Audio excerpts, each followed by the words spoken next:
नमस्कार बंधुगण, आज आम कि बनवा जो थे कि आपण मसला रखिपारे। तो चलतु स्टार्ट करवा। प्रथम किसी बटल नेबे एवं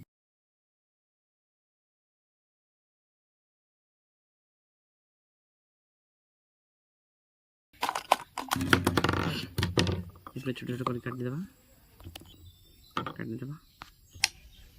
यही भाव काटिदेवे। आप जदि यह छोट करने चाहते ताले छोट कर ये आमर एगला काटिया प्रणाली। तापर आम कौन करवा देखु, तापर आम यहीपर किसी एक पट्टी नेबा। तापर नहीं सारा आम रखा ढारिया परी। तापर आम सेलो टेप माध्यम ताकू आम आस्ते आस्ते लगेदबा।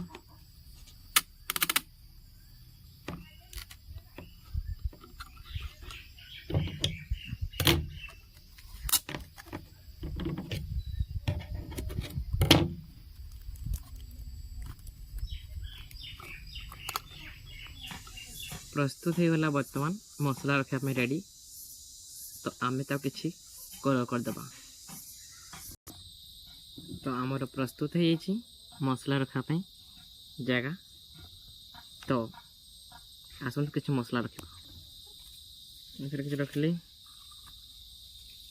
रखली फाइनाली कंप्लीट हो गला आमर मसला रखापी जगह। तापर आम कौन करवा या ढांकण गोटे देवा। ये गला आमर मसला रखापी जगह। तो एमती निहाती घरे करेंगे जो थे कि आप मसला कड़े पकेबे ना, गोटे जगार ही रहा। तो रोचे नमस्कार। एमती नुआ नुआ वीडियो देखापी वीडियो को शेयर करूँ, लाइक करूँ, कमेंट करूँ। जय जगन्नाथ।